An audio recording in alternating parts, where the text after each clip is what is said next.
Hello everybody and welcome back to the Tsui no Sora Remake playthrough.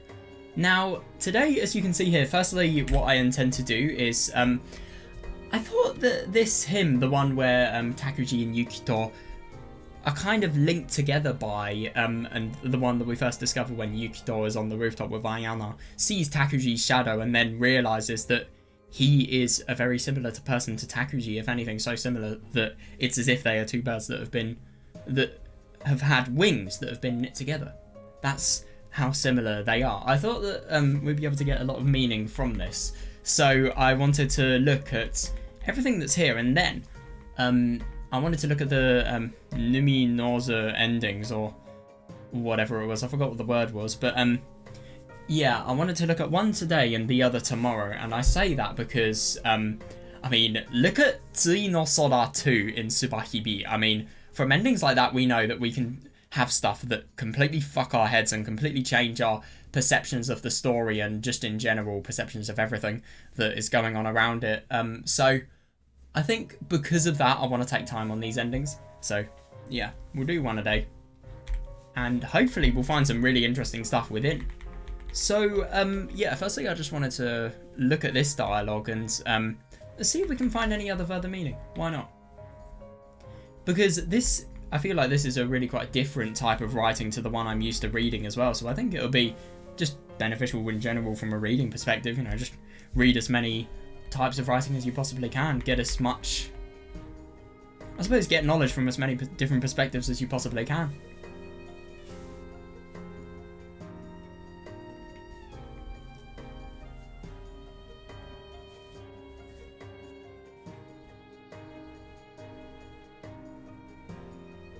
That's interesting, the 7 threads. Reminds me of the Naguru Faru no Senjo Nite song from Tsubahibi Chapter 3 and 4 alternative endings. That's quite cool. Also, Unripened Mind, that's interesting, so... Well, let me just fully... Okay, that's actually quite interesting, so... I wonder if... Oh, fuck. Fuck off. I wonder if when it says... unripened mind and spirit, that means that there's a lack of ability to differentiate between the mind and spirit of whatever these things are. Established places, that's unusual.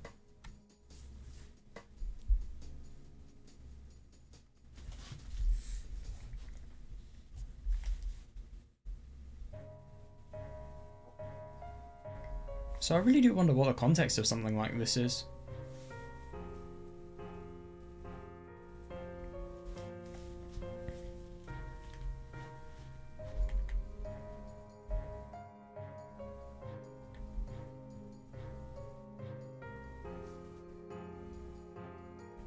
So maybe this is a hymn to, oh, I suppose just in order to,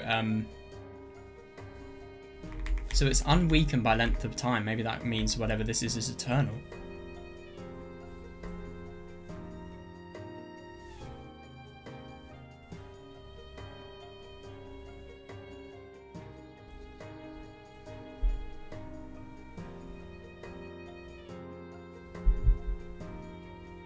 That's really unusual.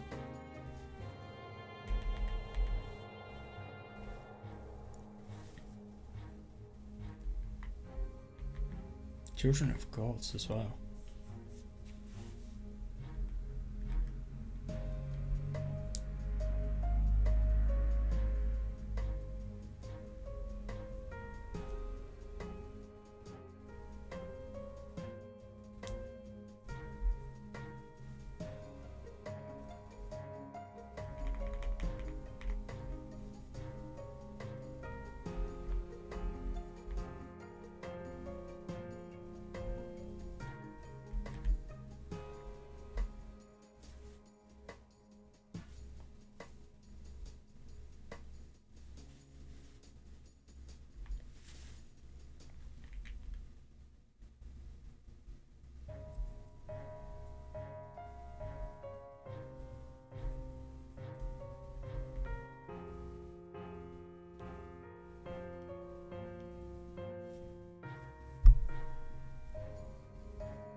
Knit with bonds of friendship, which is actually really quite ironic when you consider the context of Tsui no Sora Remake. I mean,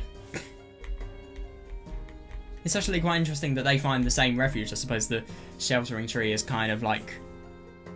It's kind of like a thing that gets all of their insecurities and all of the things that they find difficult in life and makes it so that they can find reason within life. I mean, look at Takuji, for example, when he was in his saviour mode, obviously, as a means of coping with all of the things that are horrible in his life, and yet at the same time just taking such pride, if anything, in his philosophy. And I feel like, especially when he was talking to Ayana about philosophy, I feel like that was a really good idea because it made him able to see perspectives outside of what he had initially experienced, which is something I think from seeing everything in Tsubahibi and the lack of arrogance and the ability to change himself depending on information another gives. I mean, obviously the information is good enough for him to change himself to, but at the same time, I mean, it was so unusual that even Ayana did not expect it. I just find it so weird that we weren't shown this in chapter 1, and I find it a bit odd. I mean, I would have thought this is the same reality. I just don't get why we couldn't see this in chapter 1.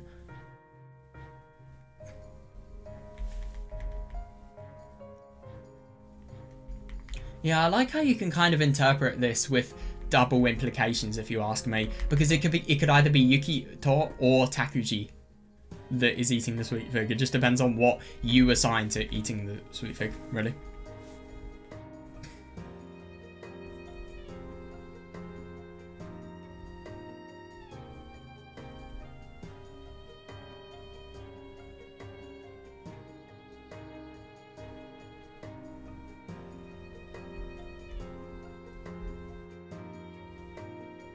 That's actually really unusual. I wonder if you could link Ayana into being the universe's mighty keeper. Just being the one that is omniscient, the one that is all-knowing, and the one that doesn't really have an experience of the flow of time. Ayana's true role in the story, and to be fair, I feel like that might be answered today. I don't actually know.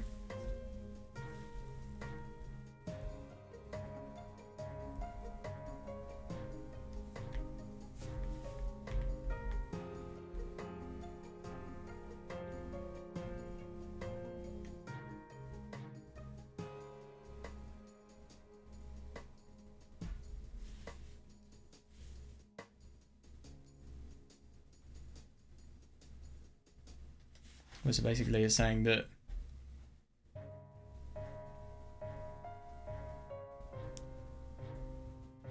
who knoweth not of the Father.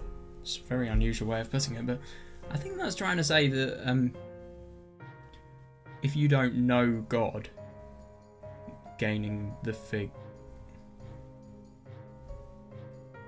well, nobody can gain the sweet fig if they do not know of the God that kind of encompasses everything.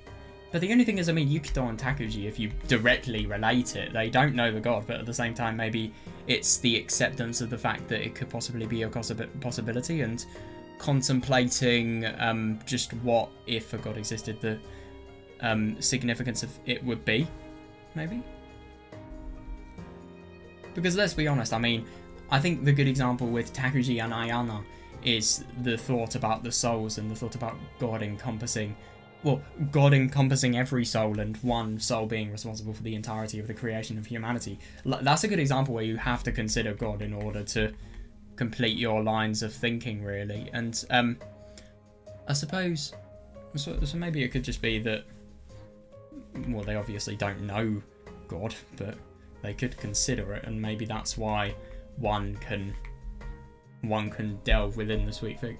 Maybe that's why Yukito, if anything, is the one within the sweet fig, because he... No, I can't say that. No.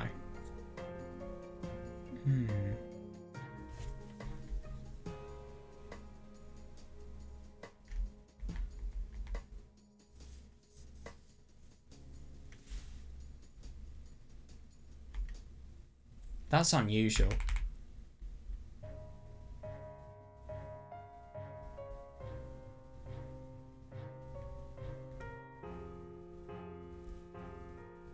What is necessarily the connection between the limit and the center, though?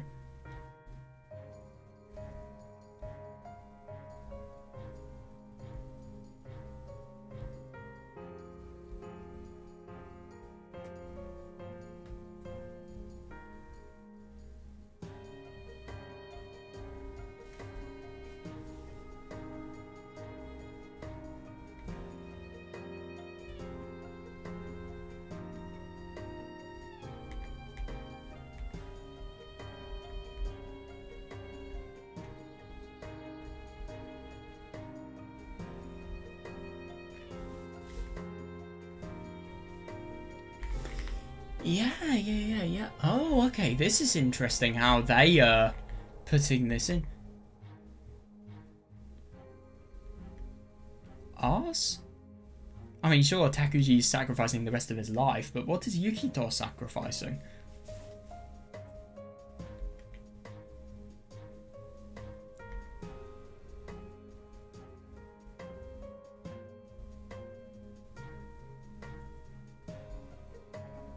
Yeah.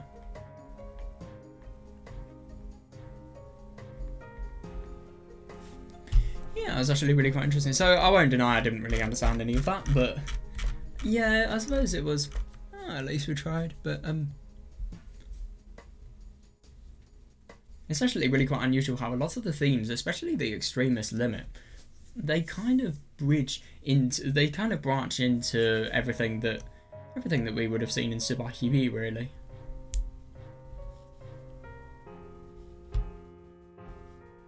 I mean, I think this is a bit different, especially this part. I mean, I don't necessarily think something like that is going to happen in Tsui no Sora Remake, but I find this unusual as well.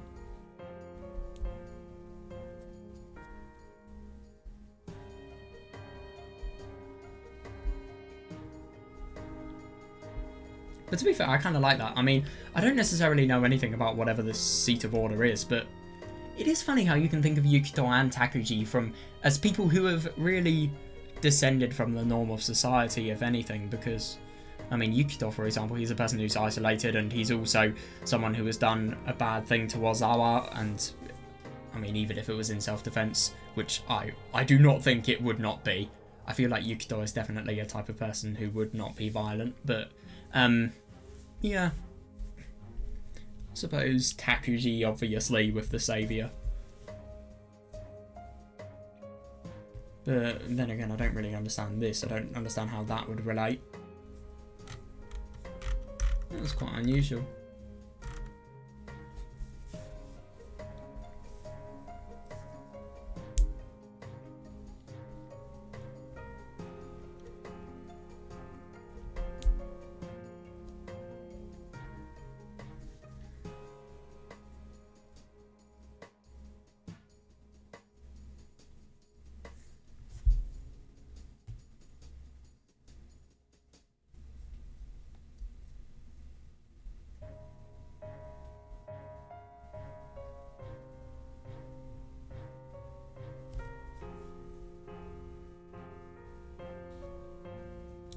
It's unusual that the birds are considered to be a gift as well.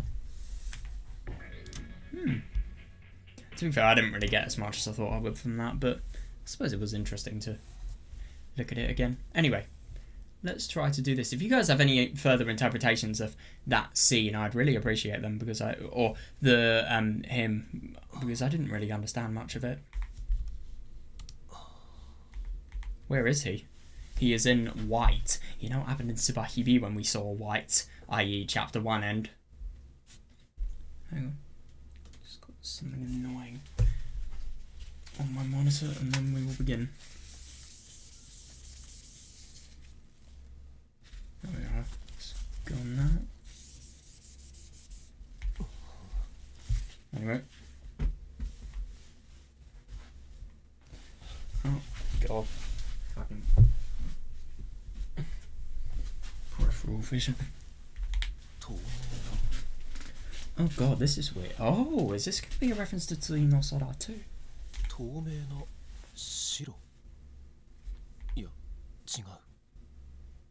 fuck, this is weird.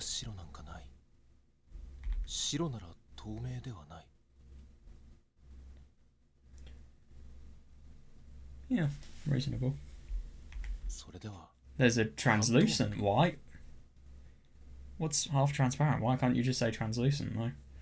Well, I mean, I suppose they could mean the same thing, but at the same time, translucent could mean anything. It could mean 75% transparent. It could mean 25% transparent. It just depends on your definition, really.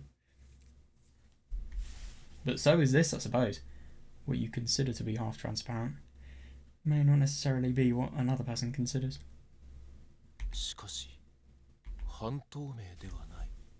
Yeah, I mean, if anything, from what we're seeing, it just looks like a full sheet of white.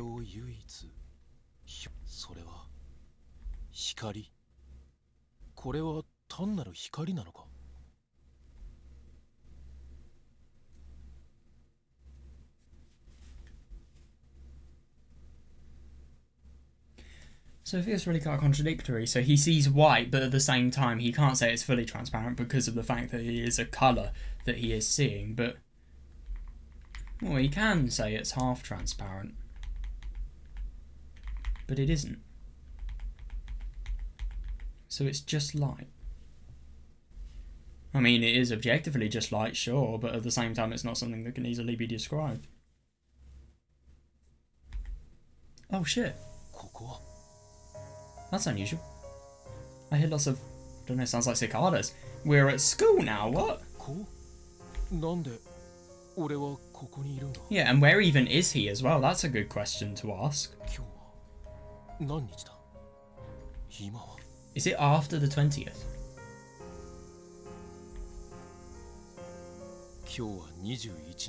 Oh shit, that's gonna be interesting. Wow. 奴らが予言していた世界の終わる日、1999年7月20日の翌日だ。 Okay, that's actually really interesting. So, this was definitely not what I was expecting. If anything, I think this is something that we have seen too little of in Tsubaki B. Just reality after July the 20th. I mean, we've only seen it once in Zakudo's alternative ending in Looking Glass Insects, but this is cool. I like what they're doing here.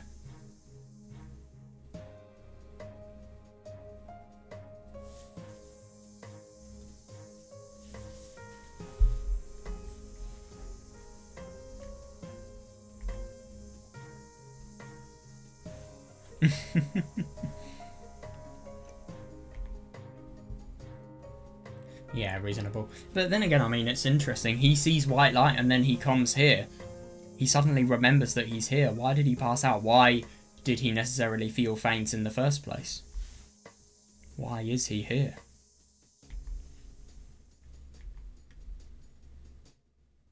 True. True. No, totally. Well, I'm sorry, Yukito, but you're going to have to... Well, no, I mean, he's literally leaving school this year anyway, but... I don't know, for example... No, she's fucking dead. No, I don't know, just anybody insignificant who's in the lower years of this school that wasn't killed by Takuji's suicide pact. Well, looks like they're going to have to find a new school.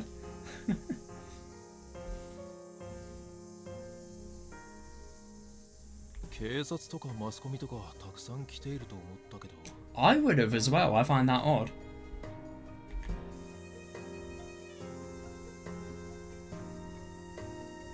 It isn't, no, even though something like this has happened.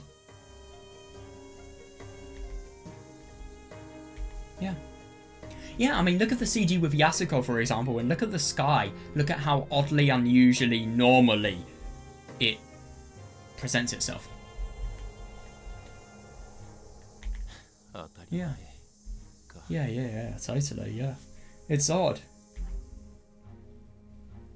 Oh, so now we're getting a weird question from the right. Why don't you just put it at the left?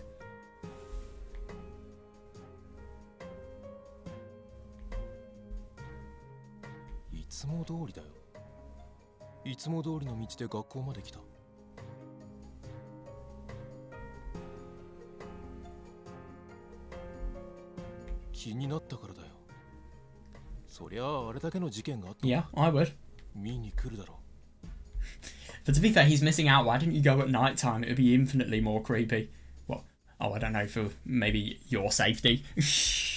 Yeah, go at the daytime.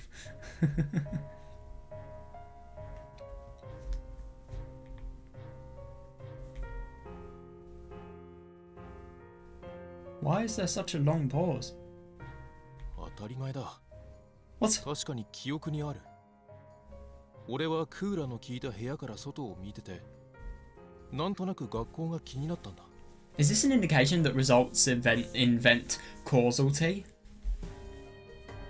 Because maybe he has a result here, he has a result of him being here, and he's inventing a scenario that makes it consistent with him being here. Or maybe I'm just looking far too much into this and it is the case that he just genuinely forgot what happened. The AC blaring, typical, I love that. Yeah, totally. And the answer, you were on drugs, is not going to cut it. Why is he thinking so level-headedly now? It just kind of reminds me of that looking glass insect scene where Zakudo's put on drugs and Megu and Satoko, you can just see them going more and more white. That's kind of why I was thinking that. 確か。思い出した。熱中症気味で少しめまいがしたんだ。だから俺は一瞬日光の白さに対して混乱してしまった。That's interesting. Yeah, I can see that.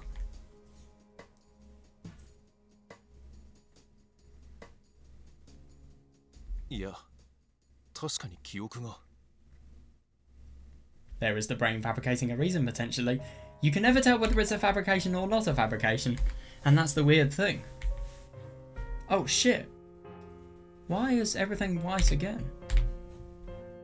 I don't know why I just pressed backspace, but I just did, so, yeah.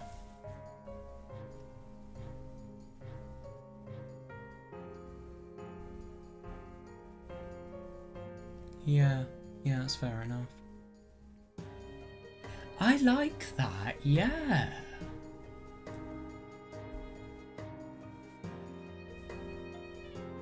No, I disagree, because I think if you didn't have continuity and memory, you still would have a body, and you still would have a mind and an ability to talk, even if you didn't have consciousness to support it. I think the fact that you're able to assure that you exist. Well, I mean, when it says yourself, I think it means more mentally than physically. But sure, yeah, I think so. Of course, it has to be. I find it really interesting just... Oh my god. It feels like a ton of bricks, I love that.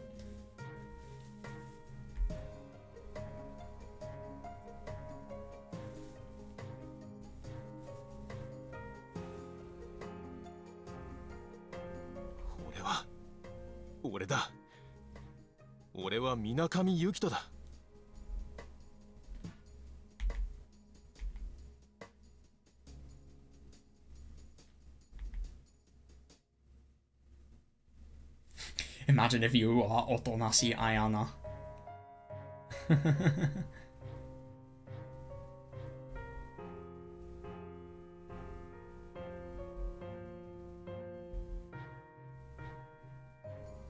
True.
That's actually really interesting.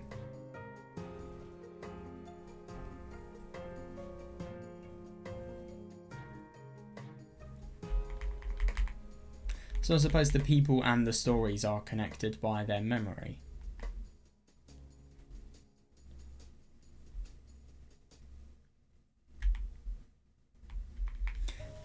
It's really unusual, that, and yeah, I find it interesting that he is actually going to try and bring in real world examples as a means of doing this. And I just think it's really interesting the kind of danger of philosophy that Yukito kind of engages in, because here I suppose sometimes it can make you happy that you are yourself, but at the same time it can also make you just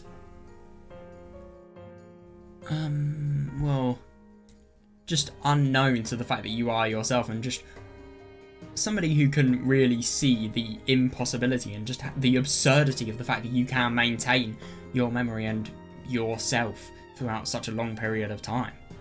But yeah, what's really odd is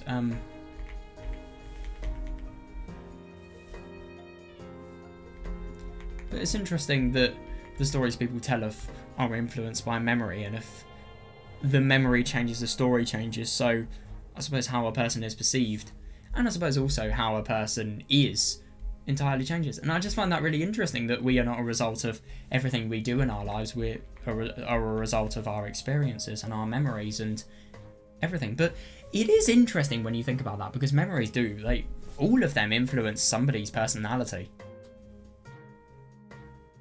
Because let's be honest, what we do in the present, everything becomes a memory. And I suppose the memories of all of the things that have happened, they change us. But at the same time, I mean, there's a lot of things, like for example, if you're doing a goal, you won't remember every subtle step of the way. But then when you've done said, let's say you're doing a really big project, when you've done said project, you will kind of remember how you have made that project come into fruition, if you like, as kind of like one big collection. Like, I mean, for example, with all of the big projects I've done, I just remember the fact that I have done effort, and I remember some of the tactics I used in order to get to that final goal. I don't remember every single session I did off said project, but at the same time, it's still something that can change. And it's just interesting that, I mean, it doesn't necessarily have to be a specific memory, it just has to be something that, it has to be a memory that can either be, well, it can be a specific memory, but it can also be a group of memories, and those are the things that totally change somebody, because without the specific memories making up that group of memories, and obviously without the group of memories, people wouldn't be changed. Even if the project doesn't give a good result, they would still be changed. And I like that. Our identity entirely exists through our stories. We are who our memories tell us to be. So what actually is our identity? Let's say if somebody gets brain damage and then completely forgets who they are, what really is their identity then? I mean, what I'm just trying to say is just so fucking weird to think about the fact that our identity is totally dependent on the brain, and then if anything happens to our brain, what happens to us? What happens to the very way we have been living life throughout this entire time? And that's what I find fucking cool, if anything. It's obviously really deadly, it's just cool to think about. The fact that everything in our lives, it could so easily shatter if our brain shatters. And it's just so weird, if anything, how all of our identity is dependent on our brain, and it is dependent on the recollections and memories of it. I mean, literally every personality trait as well. It's odd.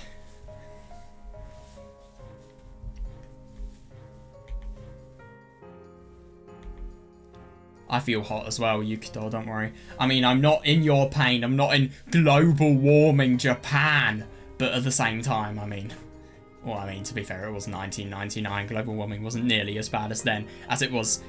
Well, it wasn't nearly as bad then as it is now, but at the same time, still.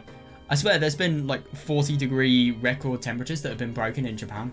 In 2022, I heard, and there was the first energy shortage of, I think it's the Tokyo National Grid that happened because of the fact that just so much ventilation was required from these extreme temperatures that had never been reached before in Japan.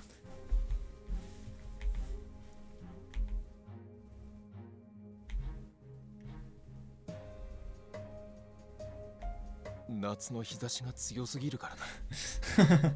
God, he's really speaking like Takuji, isn't that funny? It's just the summer sun. That's the only reason why I'm tired. God, summer is just so tiring. But then you contemplate how tired you are in every other season and you realise that it's the same. It's just using summer as an excuse.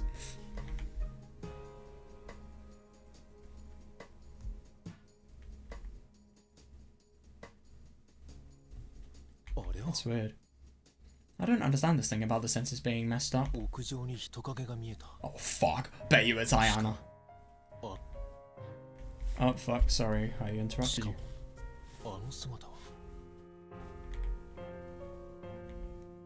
Ironic that she's on the edge of the building C rooftop.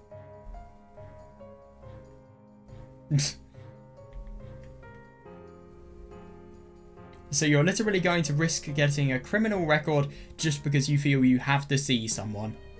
I mean, let me just say that I admire his thirst for knowledge. I'll say that. I will say that because it's a bit ridiculous.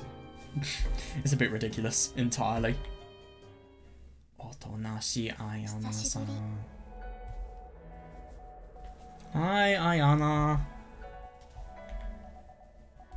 久しぶりって Even though it's been 2 days. なんでこんな場所に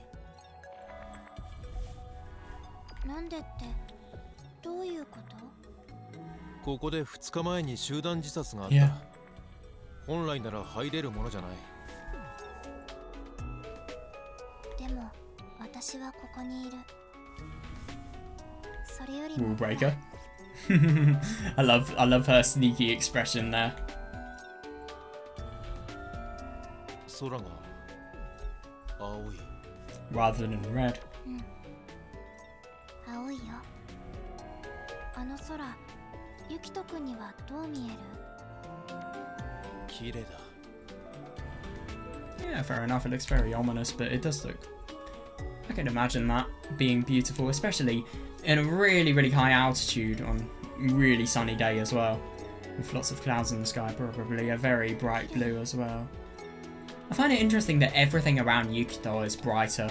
It's not just himself. ああ、すごく青くて綺麗だ。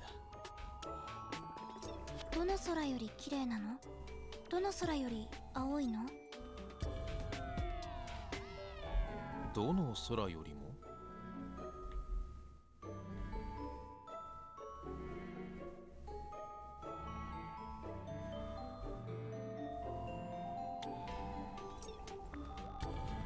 いつの空と比べてかはわからない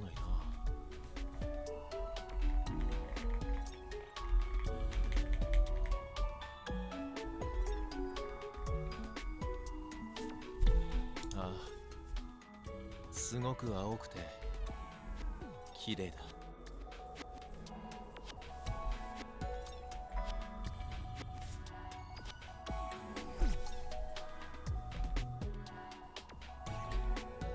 もしかしたらいつか見た空はもっと綺麗だったかもしれない。だがその空とこの空を比べることはできない。それは多分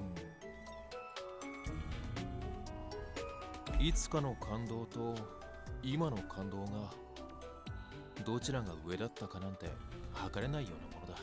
I see that. And to be honest, if you're a thing like this, I mean, when you think about investigations, trying to eliminate bias as much as you can, this is bias central. I mean, I'm sorry, but this is entirely dependent on not only your recollection of the sky, but also how you then view and interpret your recollection later.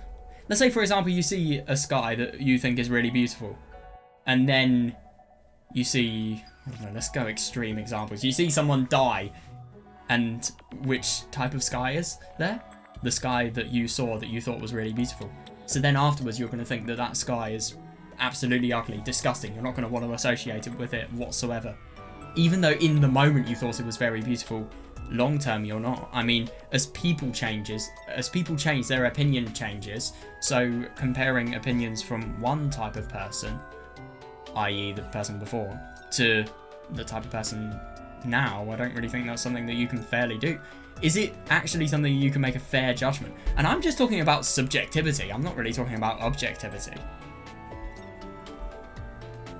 And I mean,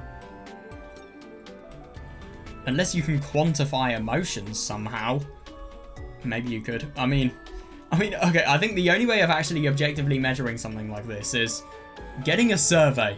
It's just, I don't know, like ticking all of the just questions about the sky, and then there's a score, and then you have questions with a score on this sky. You compare the scores, whichever one has the highest score, maybe that objectively is the better sky for you. But at the same time, what I was saying about people's perceptions changing, I mean, if you've seen one sky, then your perceptions might change when you see the other sky, because something that may have been really beautiful when just initially seeing it, maybe that beauty is dulled down when you see another sky which is even more beautiful or equally as beautiful. Or maybe you're bored, so you don't fully want to answer the questions or something like that, I don't know. But yeah, basically what Yukito said.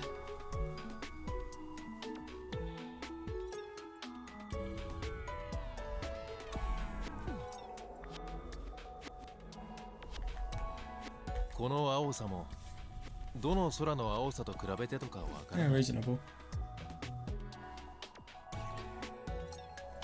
I feel like you kind of generalize what the blue of the sky is, because whenever there's a color change in the sky, you probably say like it's more blue or it's less blue than normal.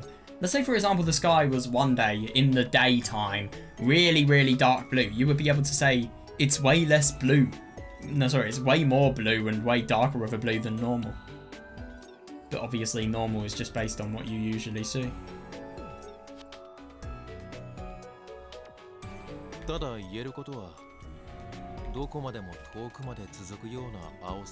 my god, yeah.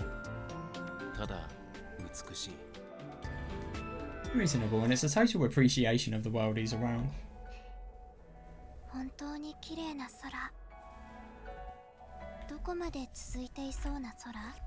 Oh god. Why is she in her smug expression?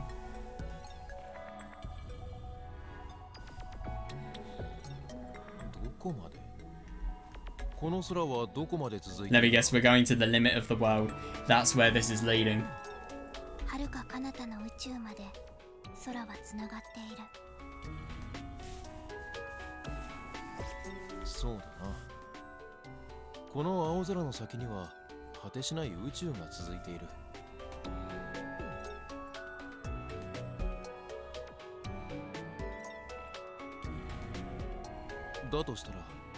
How come the Earth exists then? Oh wait, hang on a second, I misinterpreted that. Oops. Yeah, okay. Yeah.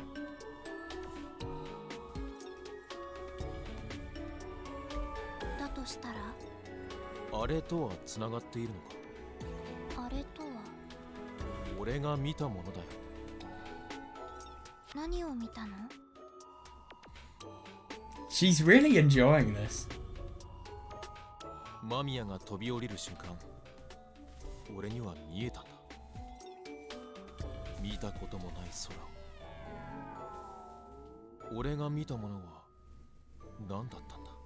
Yeah. It's interesting how many different forms the End Sky takes. End Sky? Dude, it's called Tsui no Sora. But how many forms Tsui no Sora takes? Tsui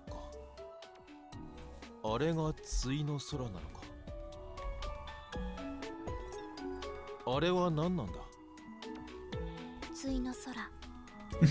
それは分かっているが、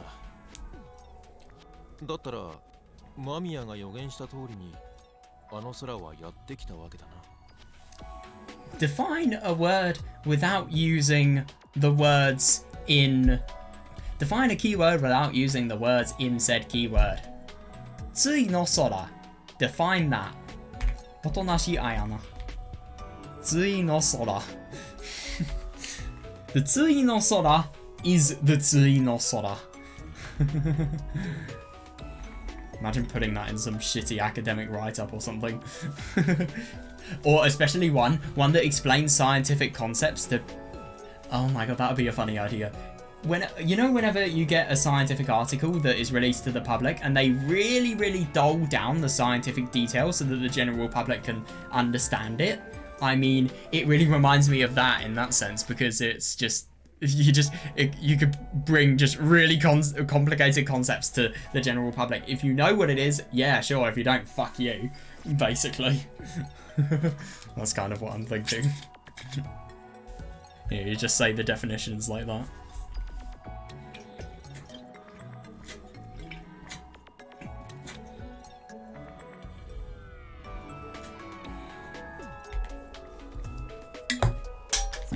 Fuck.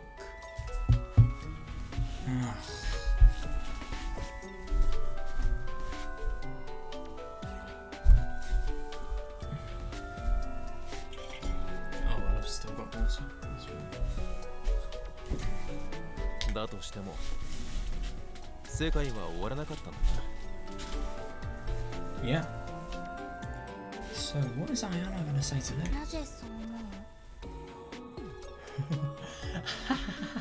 思う？ What a creepy question. Oh my god. That's hilarious. 終わってないだろ。現に世界はそのままだ。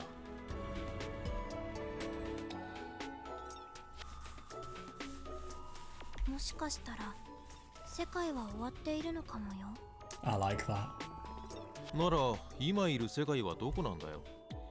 あの世か。死後の世界なのか。世界は一瞬で消滅し、そして次の瞬間に生成するのかもしれない。 Yeah, it reminds me of the uniformity principle in a way, and just how fragile something like that is. Everything has been like X, therefore it will be like X in the future.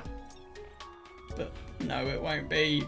You can't use that reasoning to prove the future of how the world will work and its continuity, if anything. 騒がしい世界だな。 It does, 消 yeah. 滅と生成を延々と続けているのかよ。 What causes it and why? And if anything, why have humans been able to live on the world for so... Oh, that idea about the memory being planted in us.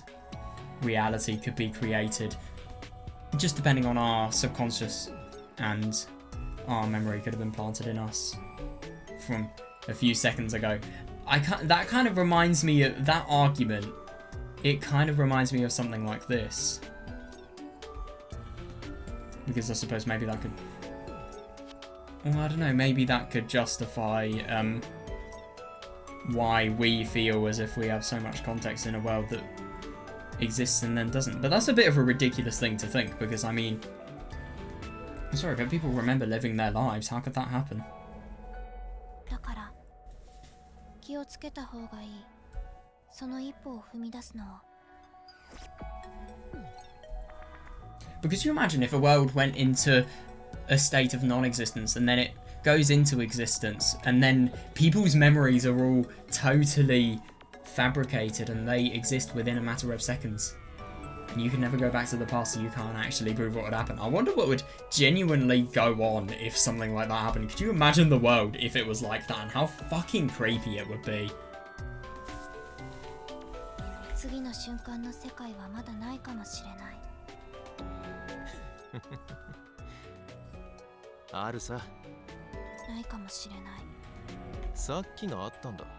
次もあるさ。 That's not sufficient, actually. Is that what she's gonna say? 次はないかもしれない。 That's even better than what I thought she was gonna say. I love that. あるさ。 How can you know? 次の一歩を踏み出してみたらどう？ But what is taking the next step? Is it metaphorical, or is it just literally putting your foot on the ground? その一歩は奈落かもしれない。 But how are you standing there then? Well, maybe she won't when he's taken his next step. 奈落への一歩か。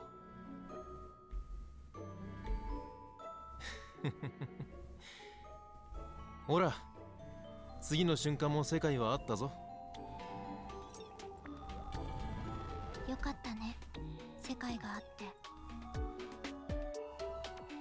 それでユキトくん、今の世界とさっきの世界は Well, no, it 同 can't じ be. もの？ I mean, even if nothing in the else in the world changed, which obviously it did, this conversation has changed. We are changing every single second. And I mean, isn't there a stat that hair grows nanometers a second? Right, okay, so this is apparently how much our hair grows every second. In terms of... Wait, is this millimeters? Yeah. Okay, then. Oh my god, that's ridiculous. Wait, actually, let me get it into meters. Okay, here we are. We've got it in SI units now. So it grows 4 nanometers a second. That's ridiculous.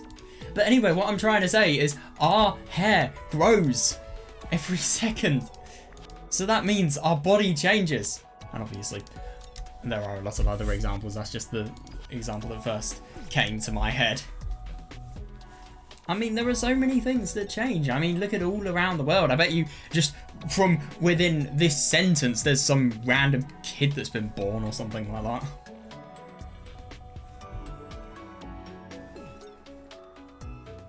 同じだよ。間違いない。本当に今までの世界と同じなの？ But there are so many things around us that we might not even know about that have changed. Surely? ああ。ここまで来た記憶はある？ Well, not necessarily everything, but at the same time, you have enough memories to maintain the idea of the fact that you are yourself. 残念ながら。ないの？記憶なんて当てにならないさ。こ True. こまで来た記憶はおぼろげながらある。 Dude, I remember like none of my childhood, to be honest. So, I'm kind of a person who only remembers the now and doesn't really remember anything that I don't really have much relevance to remember, if I'm going to be honest. I just don't really have any reason. I kind of want to forget a lot of stuff that happened. So, I just cast it away, and I remember barely any of it now. There are only a few standout memories that I have. And I mean, there's a lot of other people around me that they remember every single fucking detail of their childhood, it feels like, but I'm totally the opposite. I mean... So, if you have a patch in your memory, does that necessarily imply that it existed? But the thing is that's weird is you have the result, you existing. So that, if anything, could invent the causality of stuff like this. やたらふわふわした記憶だが、それは多分熱中症のせいだろう。 I feel like Skaggy really hates summer. Don't blame him. Fucking hate summer as well, but depressing, most depressing time of the year if you ask me. Most madness-inducing one as well. And also the time of the year where we have the most work. Woohoo! Yeah. Seriously, they're setting us so much fucking work to do over the summer. Don't know how I'm gonna manage it, to be honest. Like you will not believe how much I have. Like, I feel like if I do an hour a day, or maybe even 2 hours a day, I'll be able to get through it, but yeah, it's just a ridiculous amount. I'm dreading this summer for that reason, if I'm going to be honest. Well, I'll get through it. 今だって太陽の真下だよ。 Yeah. そうだな。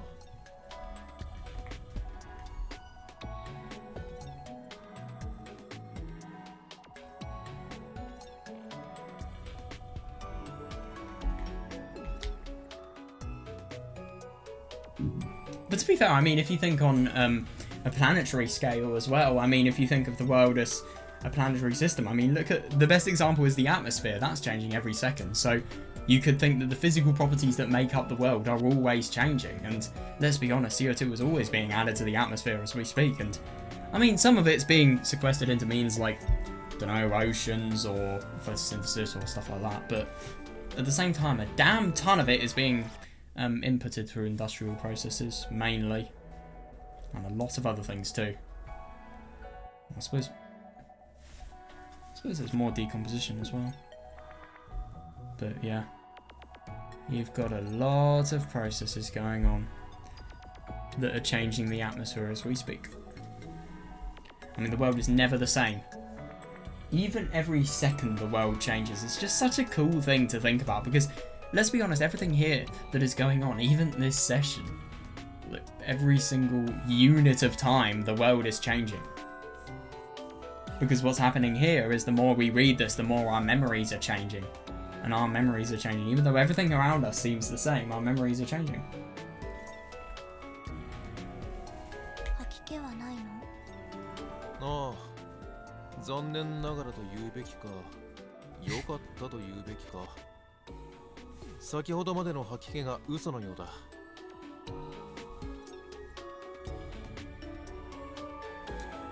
だったら、俺にはやはりここまで来た記憶なんてないのか。かもしれない。だったらこの後どうなるんだろうな。目をつぶった瞬間、案外また全然違うところにいるかもしれないな。なら確かめてみたら？さっき2歩も確かめたよ。それは2歩確かめただけに過ぎない。たった2歩で全てを判断する人間はいない。But couldn't the same be said for closing your eyes? But it's interesting that he feels as if the nausea he's had is a lie. He feels like he experienced it in the moment, but now when he looks back on it, because of the fact that it's not here now and it's just suddenly disappeared, he feels as if it never happened. And he quite literally contradicts his own memories, and it's just funny that our identities hinge on memories, and yet they are so unreliable, and they are so, well, they're so varied to how we interpret them later on, I suppose.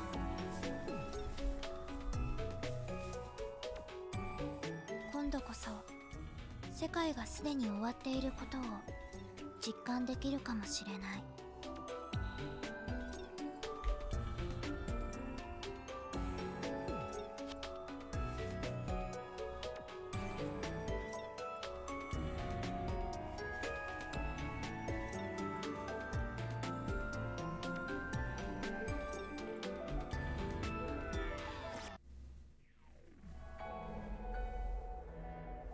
まるで世界は終わってるような言い方だ。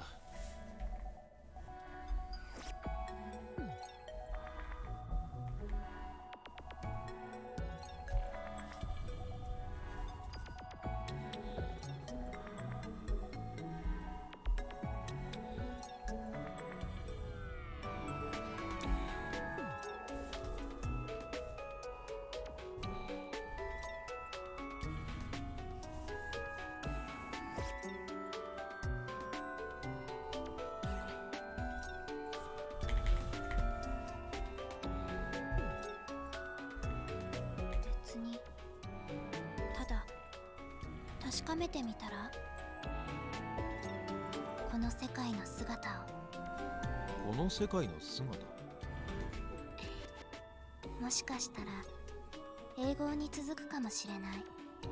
何が？目をつぶった瞬間。Oh, that's fucking creepy. 透明な白の中で自分を感じる。そしてそれが網膜に映る光だと認識する。そこでユキト君は校門の前に立っていることに気がつく。めまいと吐き気の先で再び屋上で私と会うかもしれない。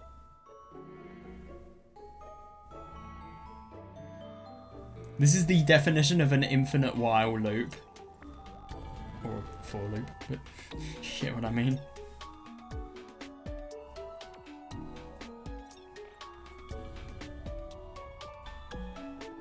いいえ、もしかしたら私以外の私と会うかもしれない。私以外の私って誰だよ。無限に続く私という存在は同一ではないと思う。無限の果てに幾通りものまだ見ぬ有機体となっているかもしれない。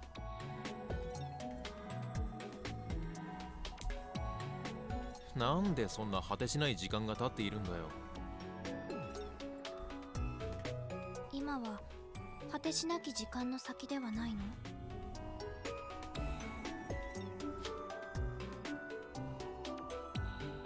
これが最初なの？こ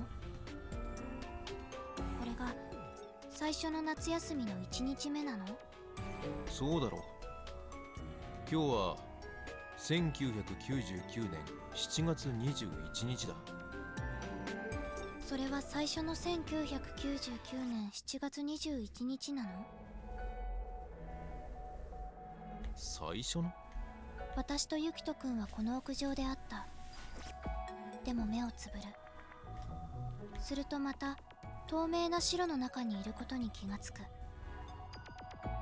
再びそれが光であることを認識する。それが何回も。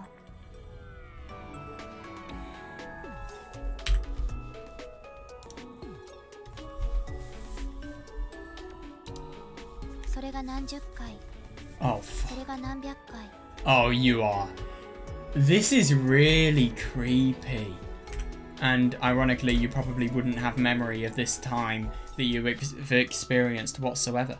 But then again, isn't it ironic to think that I wonder what she's going to try and tie this into? And could you imagine if she tries to tie it into the belief that maybe you were doing this for the entirety of your life? それが何千回。 Living and then それが reincarnating? 何万回。 Oh それが god. 何十万回。 Oh god. それが何百万回。それが何千万回。 Jesus Christ. But why would you always be there? Do you have anything better to do with your life? それが何億回。それが何兆回。それが何京回。 I love that she. I noticed this as well. In Ayana's speech, she went from what was it? So hyaku and then. Dude, what the fuck? Yeah, hyaku, sen, man, and then she goes to lemon oku, and then she just goes to kennen. She goes to k instead of using cho. She does it here as well. You just skip the trillions entirely. What is your problem with cho? I mean, you could go cho, ju cho, hyaku cho, or I don't know. Would it be hyaku cho, or would there be some sort of weird way of modifying how you say hyaku or something like that? I don't know. Let's just say it's hyaku cho and then sencho and then mancho and then it would go to ke and then ichike and then juke and then hyaku-ke, senke and then manke and then whatever comes after that, I don't know.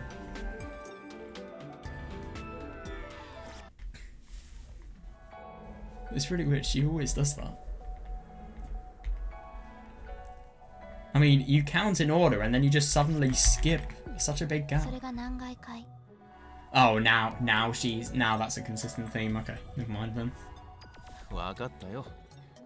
それでも一瞬なんだろう。無限の前ではどんな巨大に見える数 That's the 字も fucking 一瞬 creepy に過 thing, ぎない yeah.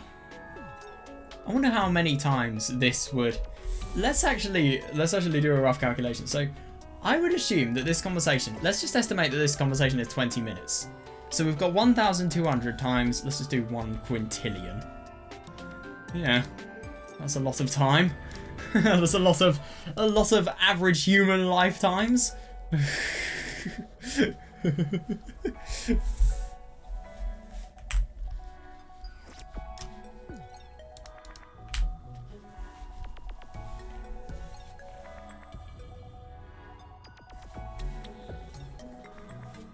It is, truly. No matter how many lifetimes there are. だとしたら、俺がいたあの世界は終わってるな。ここはあの世界でなく、無限という死の世界かもしれない。あの It's 世 just 界 interesting the continuity of memories. And how if you forget something has happened and then you experience it and then you forget that it has happened and that cycle constantly goes on. It's so weird because it's like a torture that you will never really know of because every single time will be the first time. あの世界と呼んでいると、まるで現実世界と言われていたものがあの世になったように聞こえる。その通りだよ。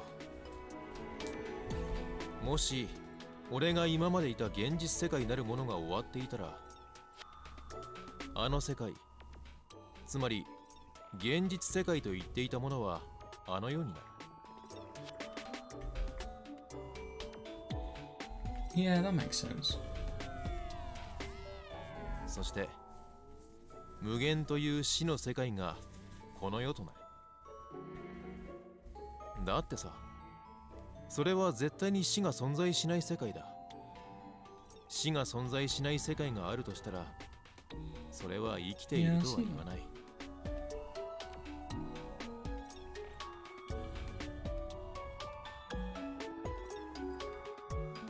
生きるとは死との対比で初めて生まれる概念だ。だったら死が存在しない世界に生も存在しない。 That is interesting. ああ、そうだ。だとしたら俺は地獄に落ちたのかな。ユキト君は地獄には落ちてないよ。だからそろそろ確かめてみたらいい。ゆっくりと目を閉じて、次の瞬間に立ち現れる世界の姿を。 So here we go.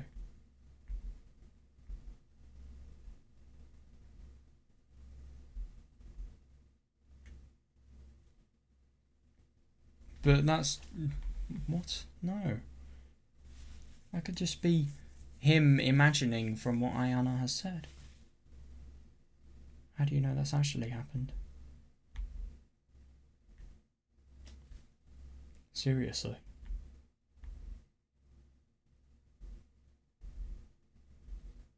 I'm scared.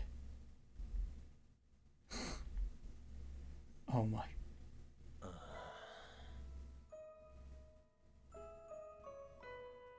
Right. Oh my god, are we gonna have sex with Ayana now or something ridiculous? 何？なんでお前は下着姿になってるんだよ。Yeah. 1秒前と違う世界。Yeah, I mean, sure, I just don't really get why this is the case though. 1秒じゃねえけどな。ユキト君、なんだ？性交渉しない？ Oh my god, that's so weird. And she's not a Futanari as well, isn't that ironic? Well, I never really would have expected an H scene with Ayana to happen. But that's so weird, the lack of continuity of the world and the fact that it is so prone to changing. The fact that memories we have justify the fact that the world was the same, but at the same time, if we can't fully rely on our memories, then what can we rely on? That's odd.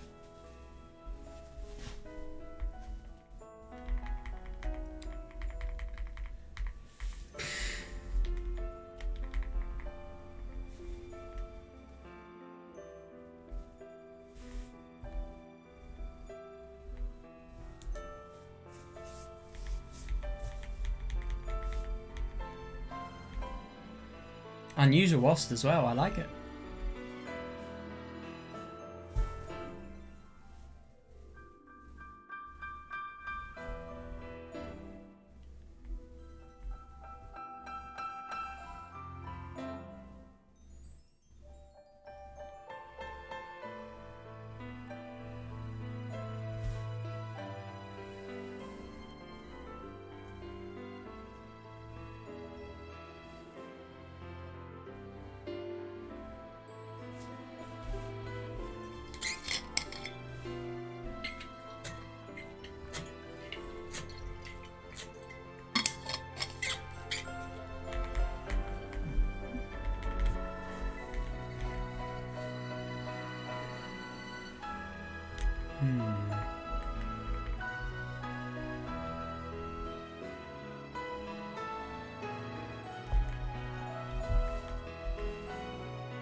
that's unusual, because the thing that I find unusual about all of this is you can never differentiate when the world has ended.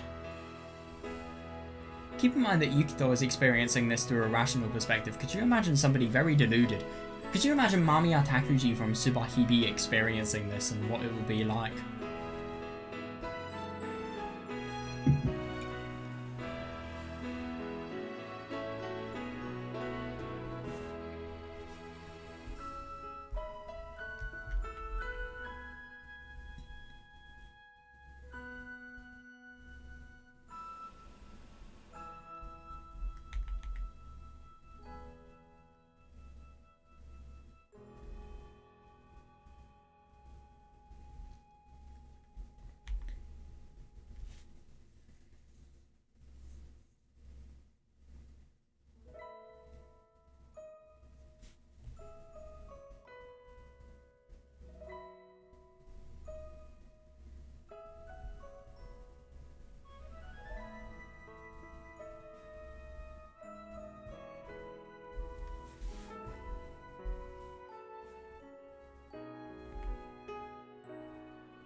But at the same time, I find it unusual. Why is it the case that the world ending guarantees that there's no death? But I suppose if you think about the fact that there is no... I suppose if the world is... If the world is alive when somebody dies... Why does the world have to be alive to allow death in the world? If the world is dead, what about all of its residents? Are they in a permanent state of death? Well, they are not dead, but at the same time they aren't living either. It just feels like an impossible contradiction. It's really confusing, this.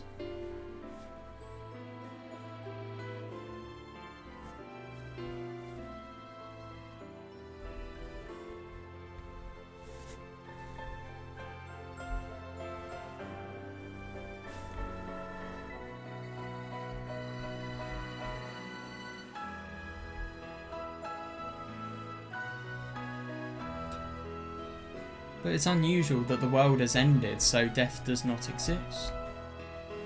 I just need to get my head around that concept, I think.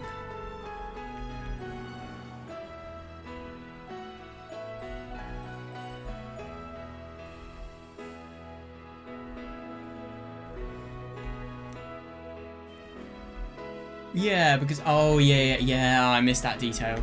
Yeah, because it's become the afterlife. It ends, so it becomes something... It's as if the world that is living in that you were living in the afterlife because of the fact that you are living in a world that has ended. That's interesting.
A world different than a second goer, yet at the same time, she has recollections of the past. Really?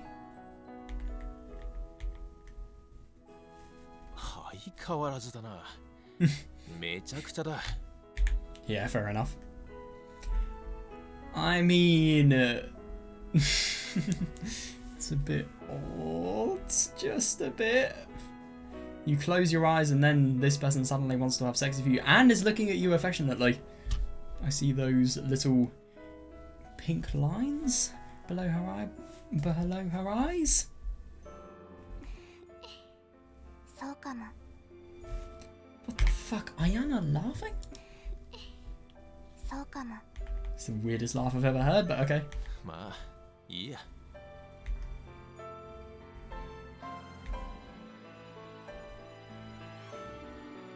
空を横切っている。あれは？雲だよ。 It looks like a massive figure though. そうだよな。 Oh. It's unusual.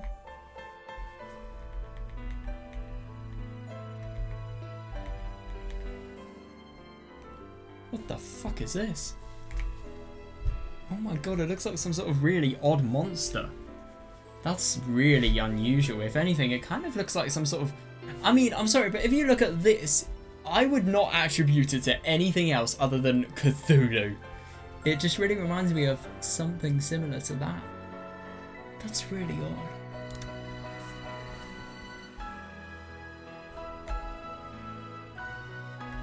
That's really unusual. The fact that there is objectively something here, but at the same time, because of the fact that the world has changed, you view this as something that is this. As something that is an indication of normality. The world has changed in the time period in which you have closed your eyes. But at the same time, then there's the weird question of how much can you actually rely on your memories with the world always like that?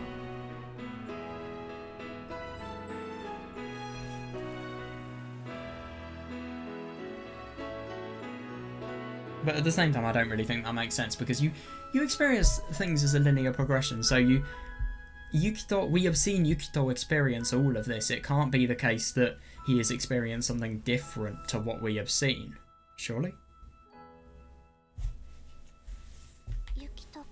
Or at least this one time. He's probably experienced this loads and loads of times. Why? Who knows? Who knows? Oh, right. I didn't expect. She... Oh my gosh, she is actually... Right, okay then.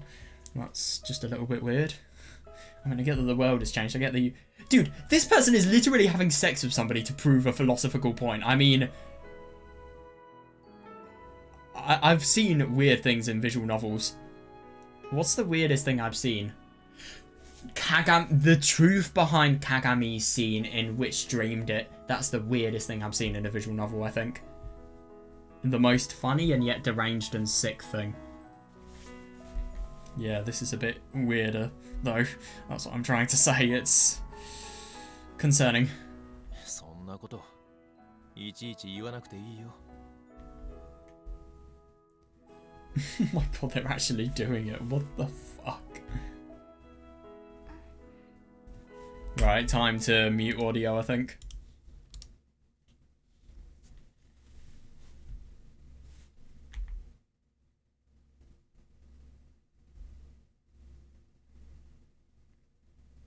I mean, sure, she's asked you for it, but what the fuck are you doing this for?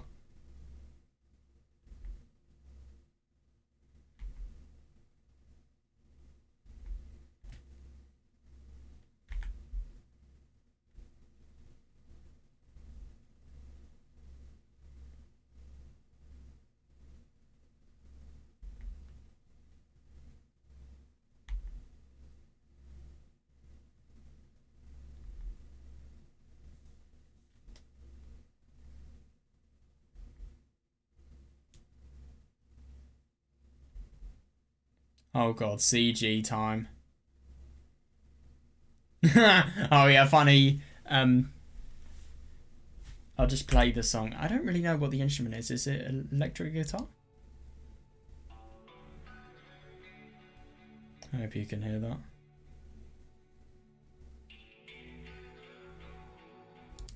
The song that we've seen in Kotomi's H scene, and another one recently, Takuji and Riruru's scene.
Why is this a thing?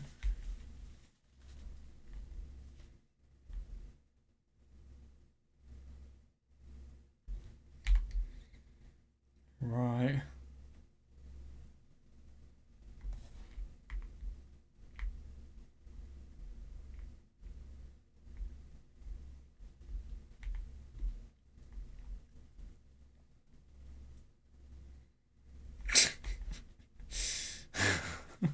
What am I reading? It says you.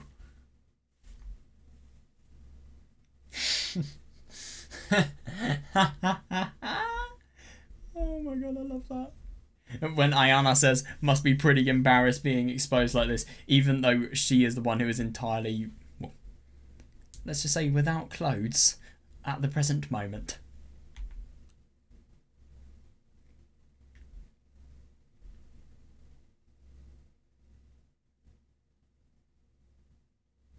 Why do you want to fuck Yukito? Of course she's not.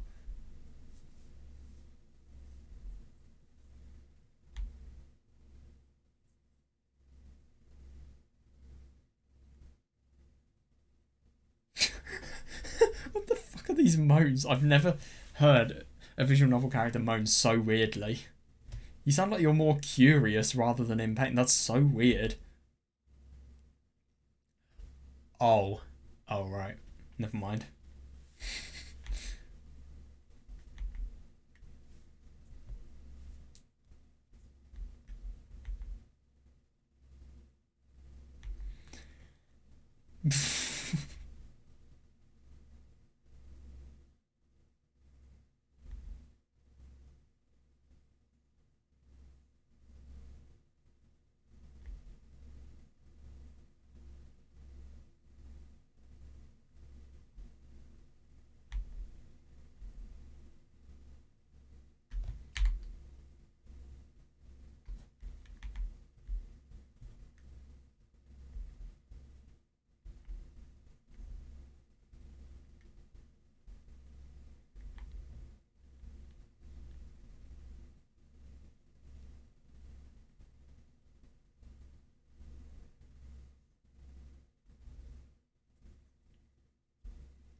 That's unusual. So now the sky has changed colour.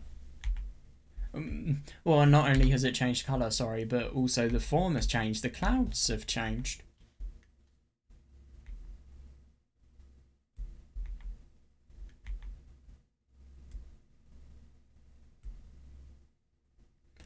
It kind of is. I see that.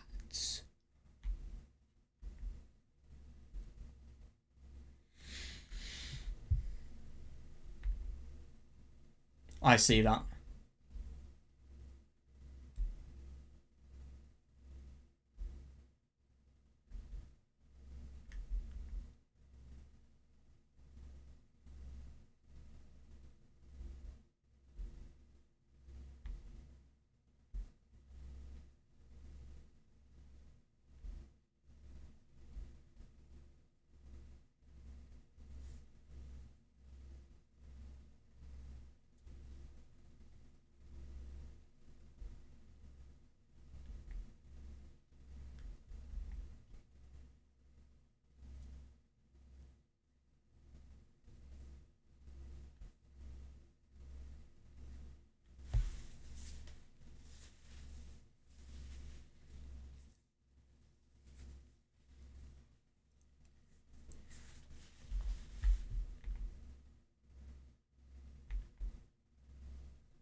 Oh, that's interesting. So now, oh my god, we see this theme. That was not something I was expecting. But firstly, we see a difference in.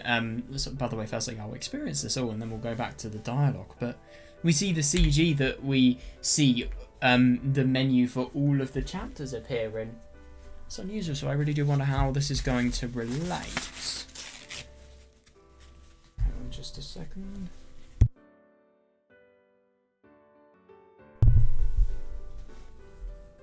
Nanda? もう行こどこにだ? う。どこがいい？さてな。どこがいいだろう。奈落。奈落か。それもいいかもしれないな。Where would the abyss be? なんだ? 何かおかしいか?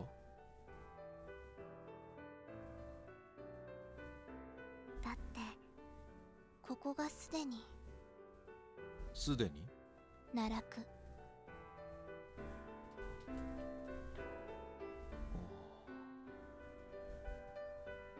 ああ、そうだ。ここは逆だ。 Shit, what's gonna happen now? Oh!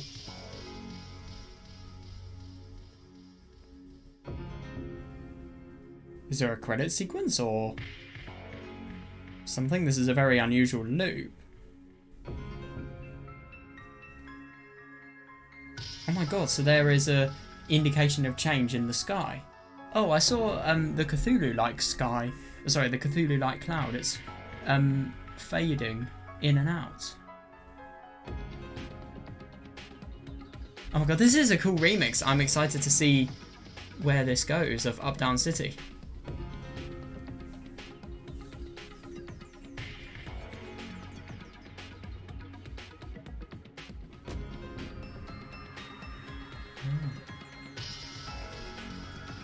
I find it very interesting that it's as if there's one world that maintains constant and there's another world that's just constantly trying to break into this said world. Oh my god, and there's an image that just flashed there. God, it feels like we're high.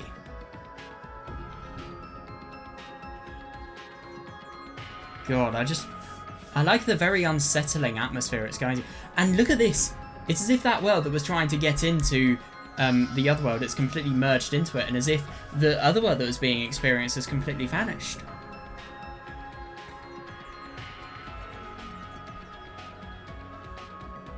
I love that little emoticon there.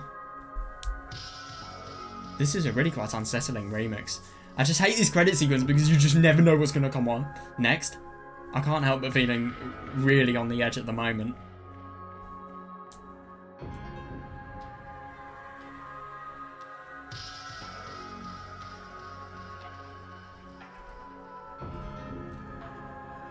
Why is it mixing into the Tsui no Sora remake loop of the awful song that...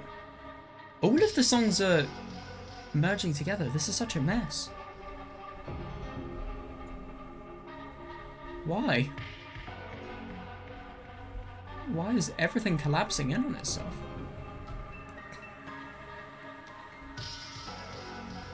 This is really unsettling.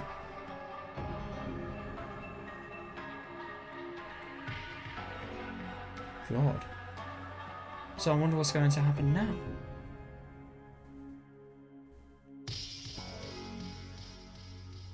Numinöse I. Or however you say it.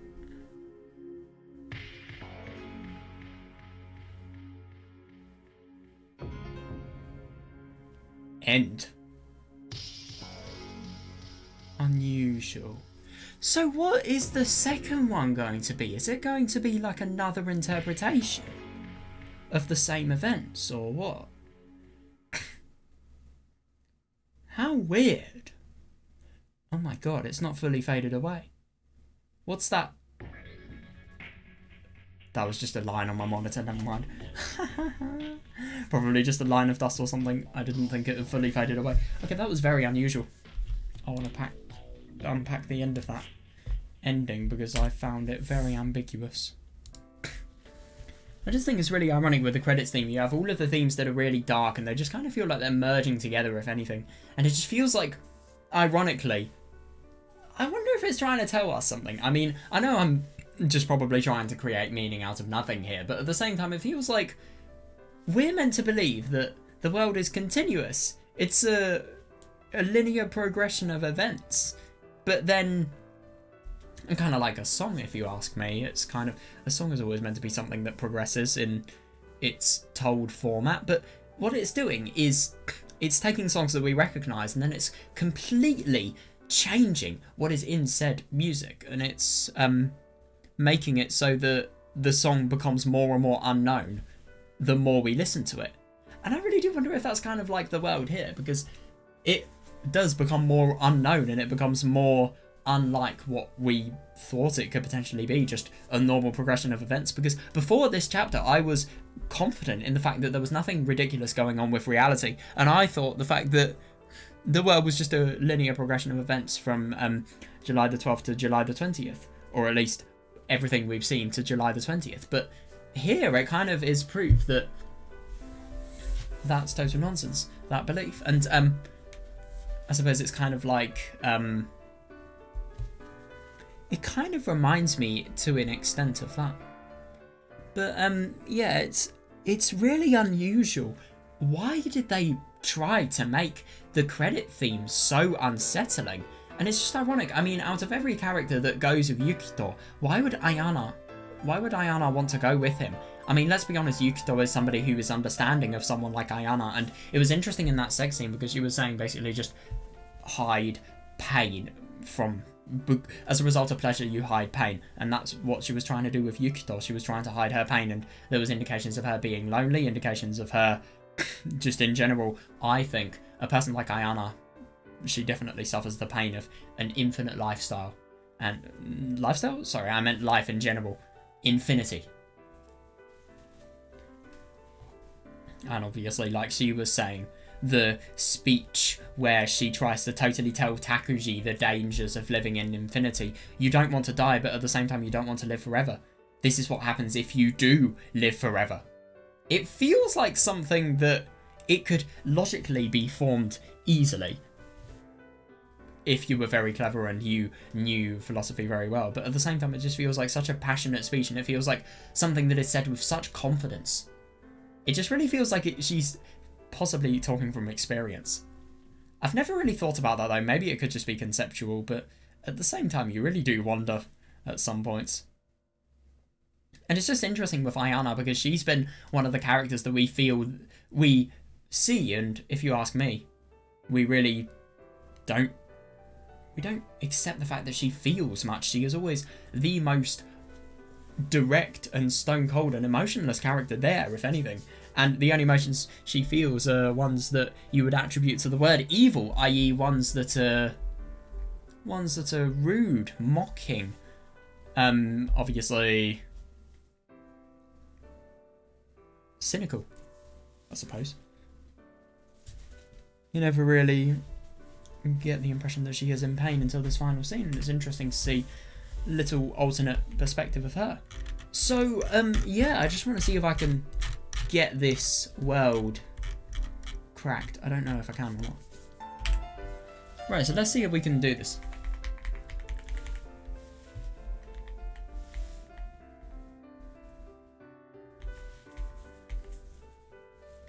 It's interesting to think about the fact that you don't view the world via the scientific reason that the sky is blue, because of really scattering. You actually view it as blue because of the fact that it's connected to other skies, but at the same time I don't really understand the reasoning and logic that he is using in order to justify this.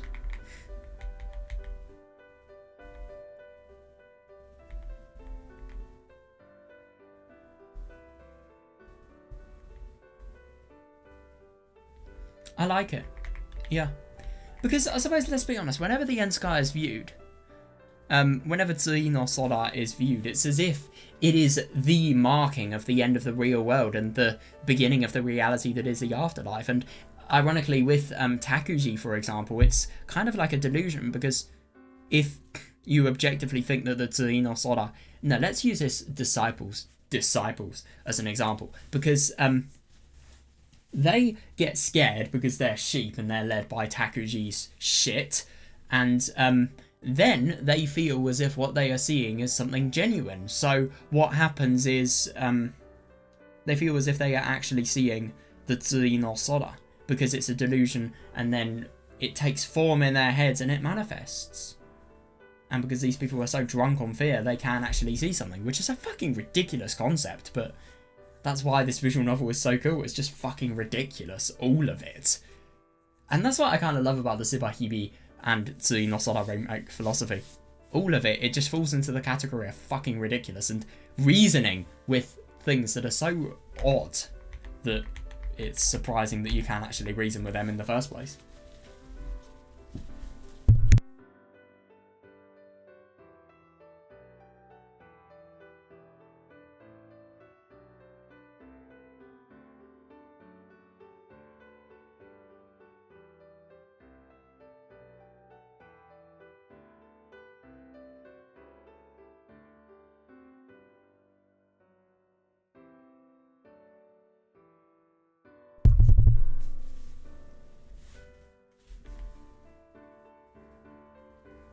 I like that. I mean, it's kind of like the logic of how can you make 1 from 0, or how can you make any number? How can you make n from 0? That is, if n is not 0. I should just point that out there. Of course you can make n from 0. Just set n to 0. Boom. But, yeah. How can you make something from nothing, basically? Really reminds me of Umineko. Umineko episode 4, spoilers, but if anything, it kind of reminds me of Maria's plotline, if anything. You have the most sad situation. You have, I think it's the Sea of Zero, and yet at the same time, you were able to make your own happiness, and you were able to live your wonderful everyday, I suppose, in your own way of experiencing it. It doesn't matter if it's societally acceptable. It doesn't matter if anybody around you likes it. As long as it's something that makes you happy, it's alright. I mean, it's just interesting that nothing else in the world matters except for your happiness in something like that. Reminds me of that. Because she makes something, she can make a 1 from a 0. Make happiness from the most depressing and awful circumstances. And that is why, out of everybody in that plot line, she is the most powerful. Or at least, no, actually, she's the one with the most potential for power. She's not necessarily the most powerful. I suppose Featheren's the most powerful. I'm not going to become a power scaler, but yeah, that's just a good point to bring up. I am not a power scaler. I am not a power scaler. I will repeat that again. I just did it that once.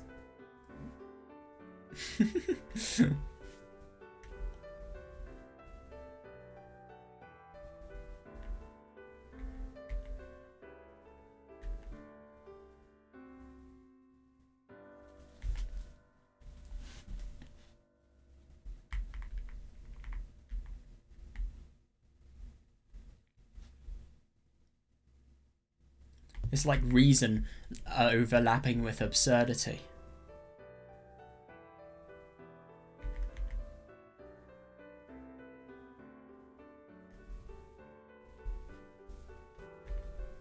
It is interesting. We have finite lives, and yet the world has existed in a state of infinity. It's as if our lives are mere instants, even though they definitely don't feel like that from our perspectives. They are within the extent of infinity. But even within the extent of... Wait, no, actually, no. Never mind.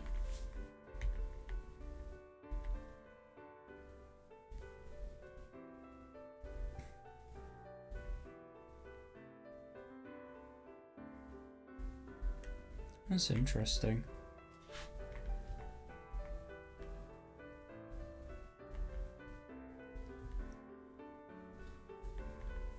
And it's just really ironic to think about the fact that the world is only here as a series of, because of a series of contradictions, like the finite overlapping with the infinite, and I suppose something overlapping with nothing, and I suppose you could say the same with life on Earth as well.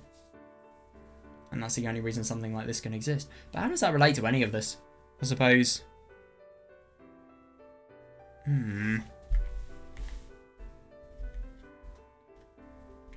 Yeah, I suppose because of the fact that the world being created is a series of things that must never overlapping.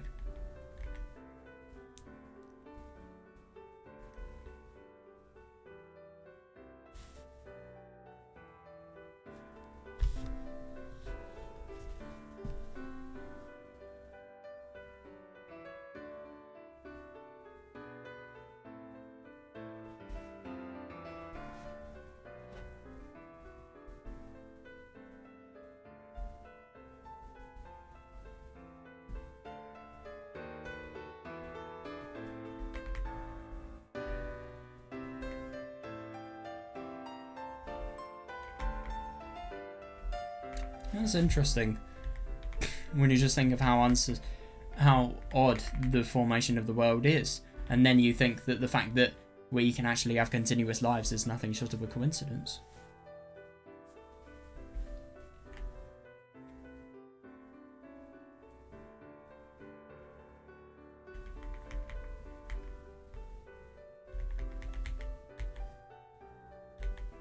Yeah, I see that.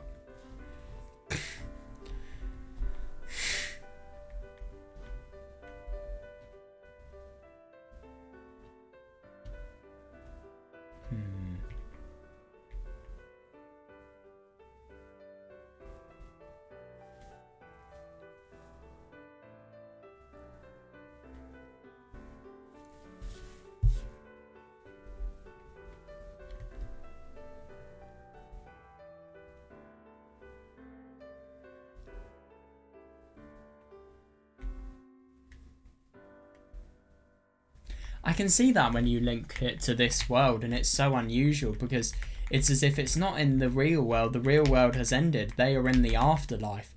They are in a world that is of total mystery. They are in a world where, ironically, contradictions don't overlap so well, because in our world, in the normal world, the world that is living, we have death and life overlap, because death is just as much of a part of living as life is. Life contrasts death.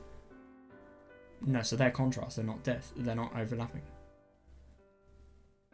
Well, no, I mean, to live is to die, and to die, and because of the fact that someone has died, is proving the fact that somebody has lived.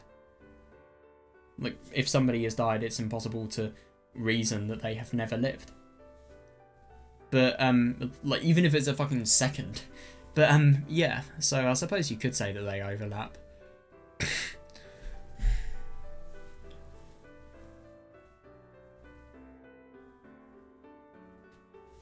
It's just interesting that there is no nature of what here is and what now is, because as we saw, when Yukito quite literally changed his closed his eyes, the nature of the world changed. I mean, the nature of the world is so ambiguous that even if you close your eyes, it changes. And I suppose space changes. What the fuck? Who the hell is... Why? Are they...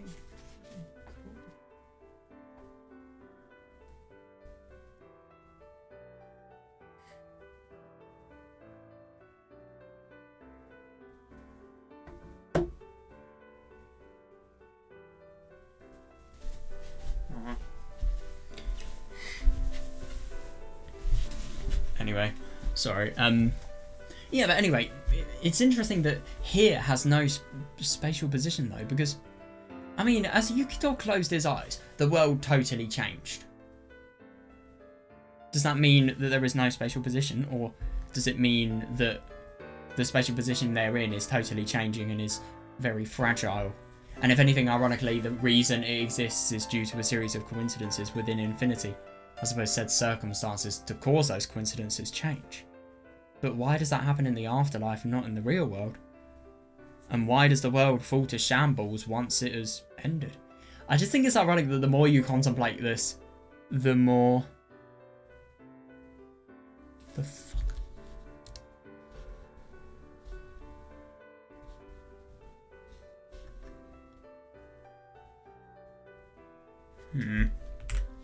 Hang on, sorry. Never mind. Okay, sorry, I was kind of lost. Dude, it's so fucking annoying. If anybody can relate, Windows Defender making me feel like I have viruses where it's just Luna Translator being fucking annoying. Oh, and now my arrow keys are not working great. Sorry, I feel like I was on kind of a little bit of a good train of thought, but I just totally got distracted.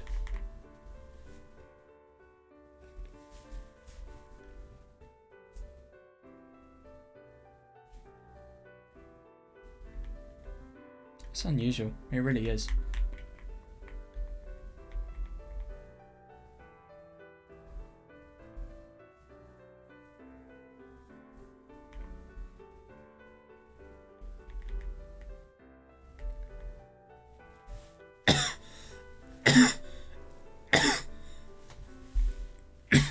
I like that, but let's be honest, there is an extreme amount of coincidence facilitating our every move, and also what happens in our life, and also who we are in general. Where we're born, who we are born by, which species we are born by as well, I suppose.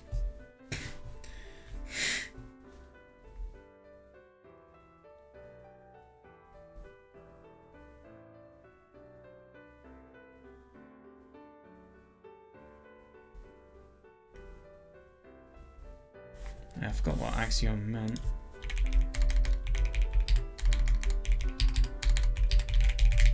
I've seen this word before, but... Oh, okay. So, a statement that is generally accepted to be true.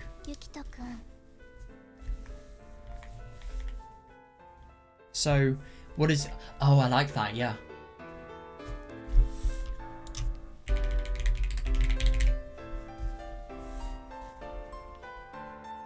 Yeah. I like that.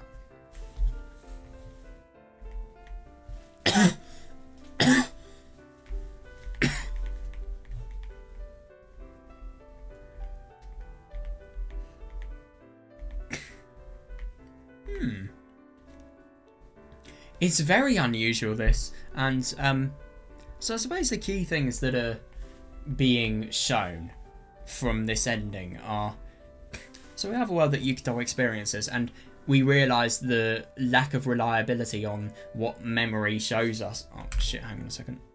So I suppose at the beginning we're given a little, I don't know if you like, a lecture on how the continuity of memory is something that really isn't something that can be that relied on, and I suppose seeing the same event that Yukito potentially has experienced millions of times, and just seeing how that coincidence is so fragile to change after, obviously, we fuck Ayana. And then we actually realise how much pain Ayana could potentially be going through. And if anything, ironically, we see a desire for her to want to escape from this world. And I just think it's so ironic that we, as human beings, experience everything in the beginning of the chapter as we would know it. We experience things as a linear progression of events, but all of those events are going on with the assumption that, like all of this has been saying, that the series of coincidences within infinity has made it so that the world that is going on here is actually possible.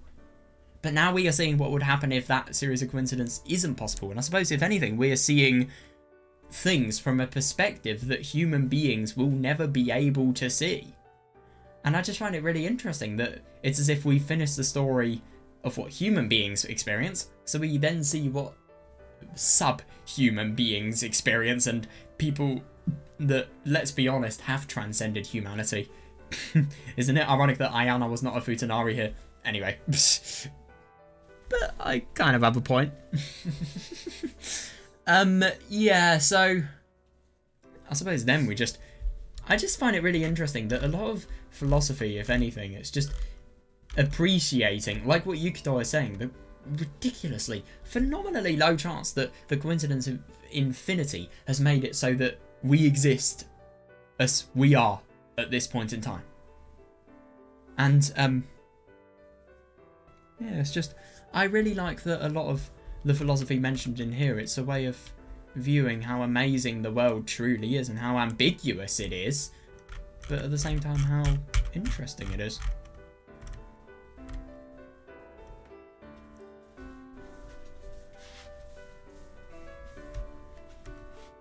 It's just so interesting that you take things that you would always take for granted and then you completely reverse them and you change them, and then you see what happens.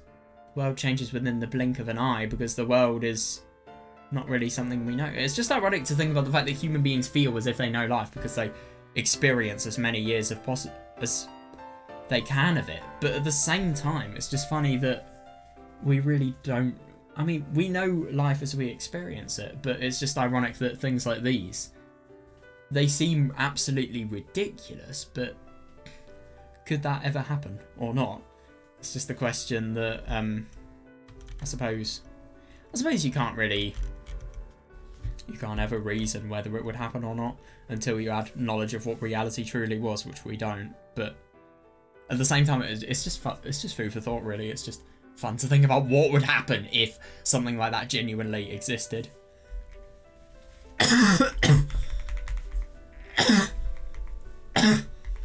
Fucking so annoying, man.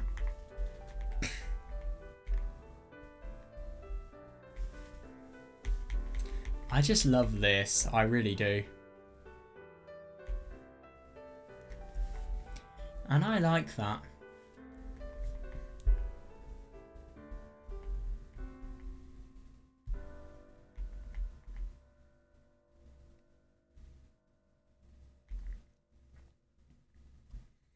So why did Ayana take Yukito to this world that was after the dream?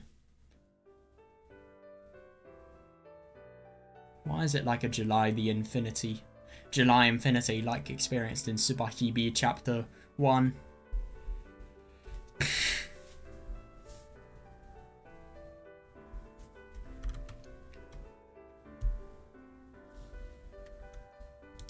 It's odd. It really is odd.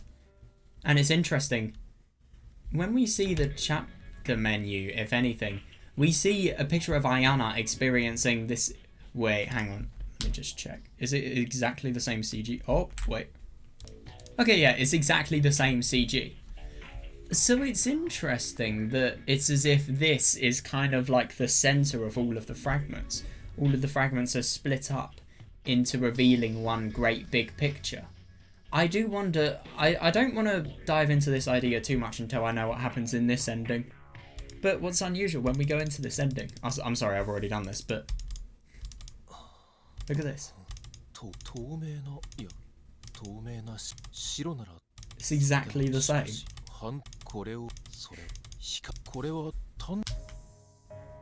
God, so it looks exactly the same. Okay, I won't spoil myself too much, but that's fucking weird. I'm excited to see how it will differ.